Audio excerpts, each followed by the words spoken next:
Hi everyone, Natasha here, and around my home today I am in my office. It is a very chilly winter day.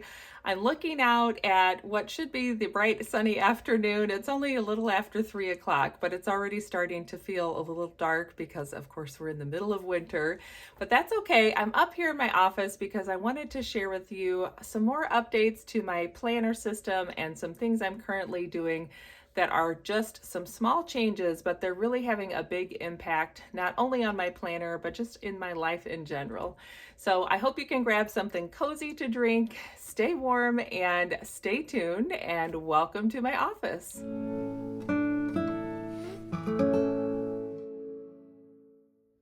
Welcome back to my home. I'm so glad you're joining me today for another planner video. So before we take a look at my Jane's Agenda disc-bound planner and I talk about some of the systems and the small changes I've made in my planning, I wanted to share with you a little bit more about some of the things I've mentioned in the last couple of videos.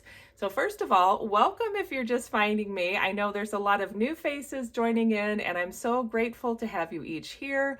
It's so exciting to see this community growing and I love getting to share all about my planner and some of the things that are happening around my home each week. So I'm glad that you're here. So in a few videos back, I mentioned a little epiphany moment that I had recently after watching a Jane's Agenda video. It was one of the Master Plan Monday videos where she talked about productivity. So I'll have the video linked down below in case you want to check it out.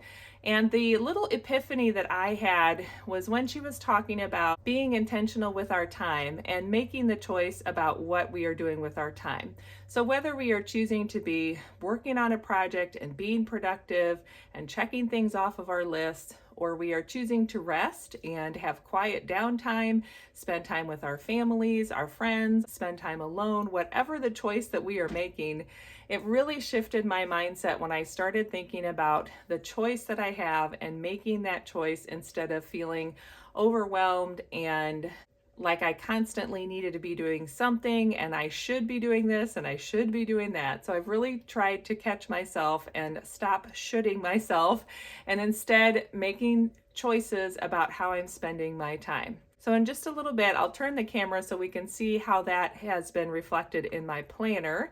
But I wanted to share a little bit more about that. I mentioned before that I'm making the choice to be on my phone less, and I've really made this a conscious effort now to spend less time on my phone and instead choose to spend my time doing something else. Now, an interesting side effect of this is I've caught myself feeling bored more often.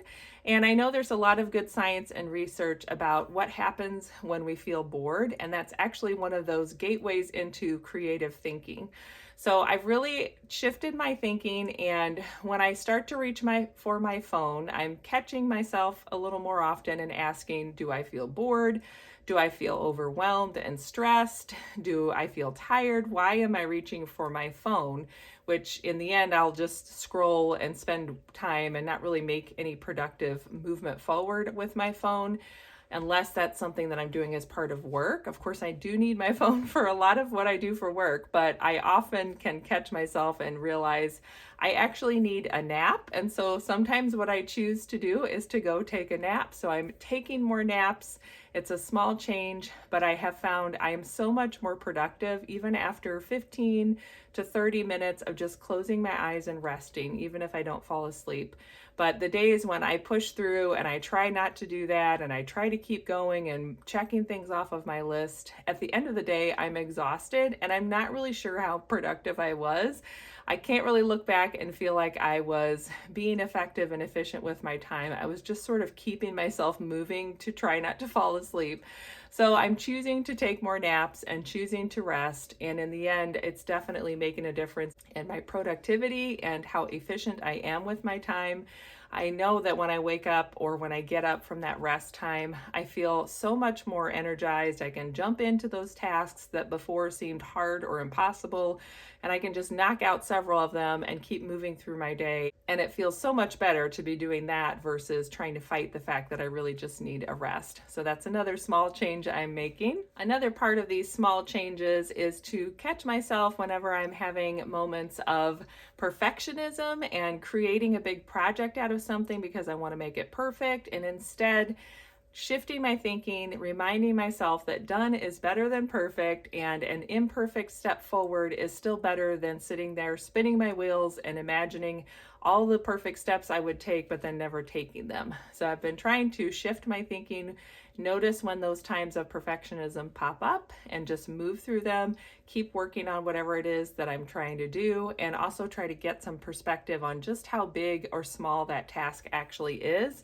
and what I was trying to create versus what it really is when I just take away that element of the perfectionism. Another part of that is shifting my thinking around my self-talk. So a small change that has made a big difference is to remember some of those Fly Lady tips. If you look up the Fly Lady, go to flylady.net and search for her 11 commandments, and several of them talk about just being kind to ourselves. And I'm remembering how if you were to speak to a child or your best friend, the things that you would say to that person if they were struggling, if they were having a moment of feeling down or discouraged, those are the things that I want to tell myself instead of beating myself up and telling myself I'm not good enough and I can't do it and somebody else is better. All those negative things that tend to pop up, I don't think that'll ever go away, but if I can just keep working on shifting that thinking and reminding myself about that positive self-talk and the impact that has, it definitely feels better as I go through my day. So that's another small change I'm making that's definitely having a big impact. And I'm finding I can accomplish some of those harder tasks when I just shift my thinking, start encouraging myself and being positive. Then suddenly that big hard task that I was dreading doing or I couldn't get started on, it feels easier to just get moving and start that, and before I know it, it's completed. So now let's take a look at my planner, and I'll share how I'm making some small changes in my planner and the big impact it's having on my planning system, and also just how I go through my day. Here we have my Jane's Agenda disc-bound planner with the Live, Love, Posh cover. I'm still loving this whole combination. I love that I can store and fit everything in here. I have all of my Jane's Agenda inserts in here, but at the same time, I'm able to turn my planner around and have it take up less space on my desk by just tucking that cover behind. And it's been so good to have this little combination that's working really well for me. And I will add as a little side note, one of the benefits that I didn't realize until I started using this setup is that these new top tabs from Jane's Agenda, which I talked about in the last couple of videos, but they are a little bit of a heavier plastic. They're not as heavy as some of the dividers I've gotten before, like these clear glass dividers from Jane's Agenda. These came in a sub box. They're not on the website anymore, but they're a little bit heavier plastic than what these dividers are. So I really like that these aren't quite as bulky in my planner. They have a little more flexibility. And the added benefit I've noticed is when I'm turning my planner, these help to protect the page that's going on the back. If you've ever worked with a disc-bound planner system, if you're turning a page like this, just your standard, paper insert, and tucking it to the back, often what can happen, at least what I've noticed, is that some of these little connection points here kind of get stressed and pulled as that planner's sitting this way and you're maybe writing or working on this page. So by having my dividers for my month and my week and my day, then when I'm working on this page, the bottom page is a little more protected because I have that plastic divider there. And it's also still working, like I mentioned before, that it really helps me focus on just this one page at a time. I am still really enjoying this system of having my daily checklist items all along the top with a tab on each one. So I've been going through periodically, I'll just touch base with some of my 2024 planners, like the ones from school and things like that, and just make sure I have everything noted. I did go through, like I mentioned last week, and fill out a lot of my work-related projects on here, as well as like our PSR off days and my child's school off days so that I know those. And then my inbox insert, it's continuing to work as just a place to capture those projects is mostly what I find I put on here. Things that I don't know when I'm going to work on them, but I do need to work on them.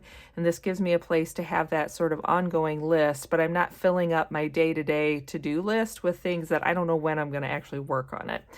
Then I have my routines checklist, and that's continuing to work well. So I'm not, as you can see, I'm not perfect at it. It's more just having this as a reminder and a place to go each day so I can have something jog my memory about what was it I said I wanted to do today, or what is it that I need to be working on. And to me, that's fine. That's how it should be, is that I don't necessarily need it to be perfect. It's just a good reminder checklist for me.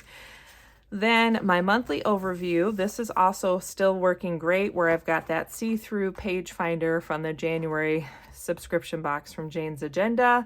And I'm continuing to use this month at a glance just to keep track of our ongoing appointments and events. And of course, we've had some cancellations due to snow and bad weather, so that's also getting updated on here as well. And then my weekly overview page is continuing to work well also. As you can see, there's some parts of this that I still haven't started doing yet, and I'm okay with that. I feel like being consistent with the first section here, and then I can gradually work on trying to get some of those checked off as well. But it makes me feel good that I have this list to go to, and I'm just going to keep working on it. That's all I can do. But I love having this as a snapshot of my week and seeing all of the tasks and the appointments and the things that I have going on, especially on weeks like this where I have several busy days. It's easy for me to get overwhelmed thinking about how I have so many things to do on one day, but when I can see it on a piece of paper like this, it helps me just sort of methodically go through and check things off as the day goes on, know that I've accomplished whatever I needed to, and it's all going to be okay. And I'm also enjoying having this menu plan here, this little snapshot menu plan. So let's use that to segue into a small change that I've made that is really making a big difference.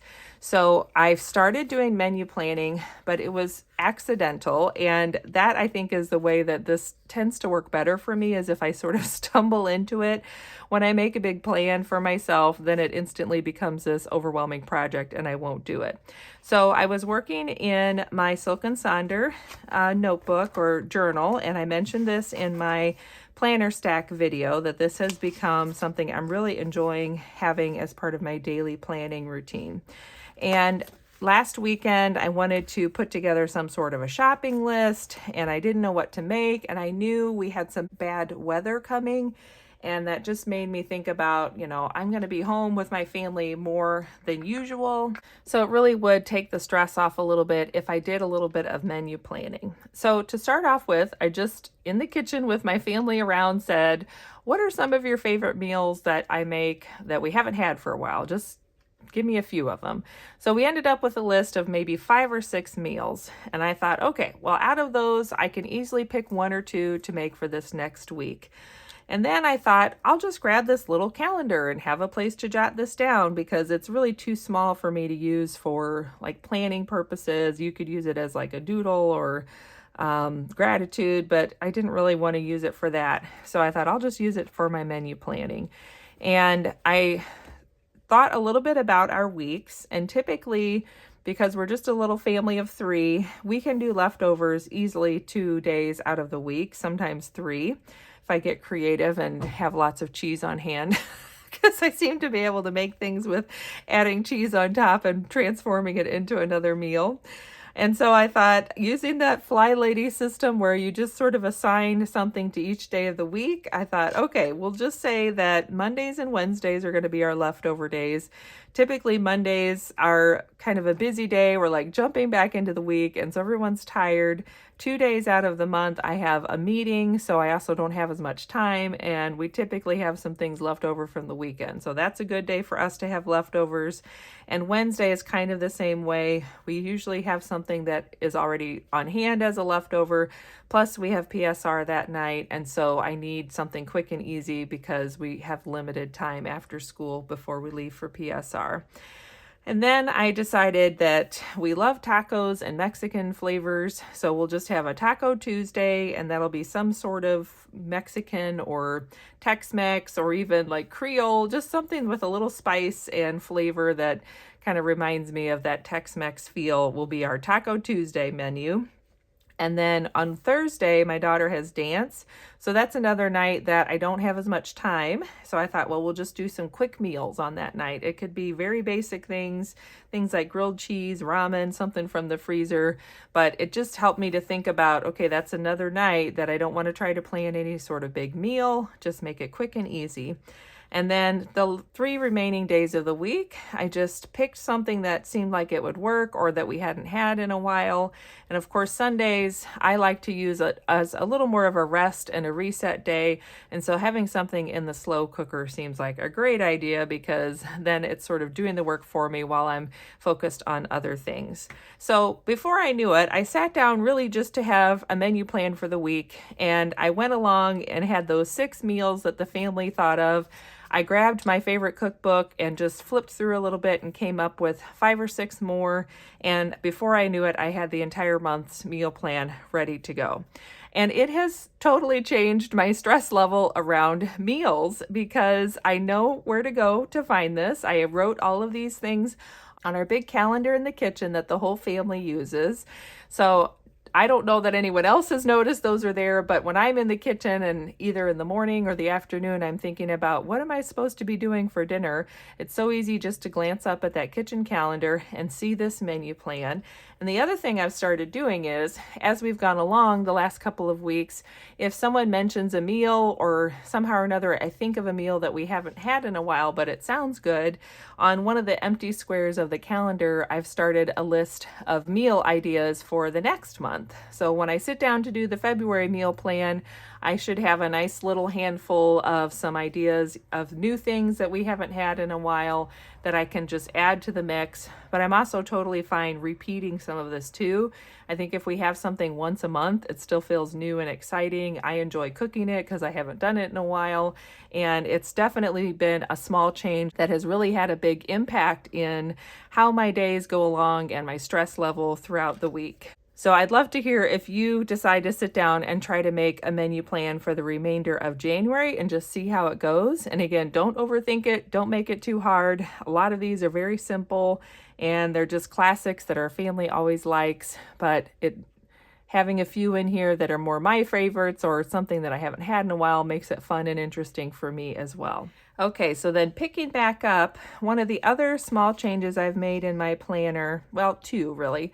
One small change I've made is to let go of decorating so much. You'll see I have like a random sticker here or there. I am still using my affirmations at the top, but really I'm using my planner mostly for tracking my time, tracking my to-do list. I am having days like when I work at home, I'm trying to be a little more intentional about tracking some of my time just to see how, I think I did it more last week, just to kind of see, like, here's a great example. I wanted to just see where my time went throughout the day. You know how there's days where you feel like I've been so busy, but I don't know what I did. And that's something that I haven't done in a while, is to do like a time log, but I wanted to just kind of see randomly on some days, you know, where my time was going and what was becoming like a time suck or just something that I didn't realize would take that much time, to help me know how my days are going and, you know, the days that I have at home and really have this open schedule, what am I doing with my time? And hopefully that will help me translate into being a little more effective with my time. I think there's just going to be days like that where, you know, you get pulled in a lot of directions, especially as a mom. I feel like you just kind of have that where you start one thing, you see something that you need to finish or complete, it reminds you of that, you're kind of bouncing around the house, and it's easy not to work in a linear fashion. But if I can at least kind of track, well, what did I do in the last half an hour? It makes me feel like I know I'm at least spending my time doing things. It's not that I've just, you know, wasted away the day. It's just that all these little things kind of move me around the house. And then the other change I've made is to really do more future planning in my planner, as well as things like our kitchen calendar. So I took some time the first weekend of January. several hours on a Sunday, but I got our kitchen calendar set up for the first 2 quarters of 2024. And it feels so good to know I can flip through the next several months and see our schedule, see the days off of school, see any doctor's appointments or dentist appointments that I know we already have scheduled. And it's not something that's out there that I still need to do when the end of the month comes. It did take some time, but it was nice to just sort of focus in on that and get that task done. And I'm going to try to do that again in the summer and get the second half of the year set up as well in one go, because it made it so much easier in the end to do it that way. And I'm also doing that here in my planner. So what I've started doing is on Thursdays, when I'm sitting in my daughter's dance class, I have an hour while I kind of sit and watch and wait for her. I have just been going into my planner and looking at what can I add to be future planning. So the first thing I started with was just setting up my months. So you can see I have all of the months for the first half of the year pretty well laid out, again, with things like my work tasks, our school schedule, some of our ongoing, volunteer things like PSR. I have all of that in here. And so then as the month approaches, it can just be adding in some of the other appointments. Then I've been working on going through and doing the weekly spreads and the daily spreads and doing the same thing. So this past Thursday, I worked on adding all of my affirmations. So I got those all done through the daily pages in January. So I'm not worried so much about decorating, but it is helping me to just think about what can I do to plan for the next week coming up and have some of that already. Like, I really haven't started planning next week, but you can see I've got all of this already laid out. Since I had my menu plan for the month already done, I could plug those items in. I knew what my habits were going to be, and I had already plugged in all of our scheduled appointments for that week. So now when I'm actually planning for the week ahead, I'm just going to figure out what my priorities are and see if there's any other things I want to add in here, but I've already got it started and ready to go. So when I quit worrying about trying to decorate so much and just really started using my planner as a future planning tool again, it has made such a big difference in how I feel about opening my planner. I don't get in here and think, oh my gosh, there's so many things I need to do. I open the pages and I think, wow, look at how I've already got so much figured out, and now I can just focus on whatever task I'm in here to do. I still have all of my work-related things, my projects, my Jordan Essentials business, all my side jobs in here. So there's times where I get in and I'm just looking at that to-do list, and then I right away flip over to whatever that project is and just get busy working. So those are the two big changes I've made to my planning system. Again, they're small changes, but they're making a big impact, is being more intentional about future planning and not decorating quite as much. And then also by creating that monthly menu plan and just kind of getting over the perfectionism and getting over making it hard and making it a big project. It's become such an easy thing, and it's made a big difference in how I go through my day. So thank you so much for joining me. I hope that was helpful for you to see how I'm making these changes, not only in my day-to-day life, but also in my planner. One final thing I wanted to note is I'm catching myself more often when I start to worry or go into that cycle of just overthinking, wondering what if this happens, what would I do? Some of that anxiety that creeps up when we get into that mode of thinking. And instead, catching that moment and stepping back, taking a breath. Often I'll say a quick prayer, help me get through this, or give me the strength, or open my eyes to see what would help. It doesn't take much, but when I put the brakes on some of that anxiety and that circular thinking and wondering what if and worrying about the future, and just take a deep breath and take some perspective again and see what really is right in front of me, it makes my days feel so much lighter, and I don't find that worry tends to stay with me as long. It's like the sooner I catch it and shift my thinking around it, then the easier it becomes, and it doesn't creep back up as often. So that's one final small change that I'm making that's having a big impact. Thanks again for joining me today. I'd love to hear in the comments down below if you already do some of these small changes, if there was something that you think you're going to try or add into what you're doing. Don't forget to subscribe and hit that like button down below. So wherever you are, stay cozy, have a good one, and I'll look forward to seeing you next time. Bye.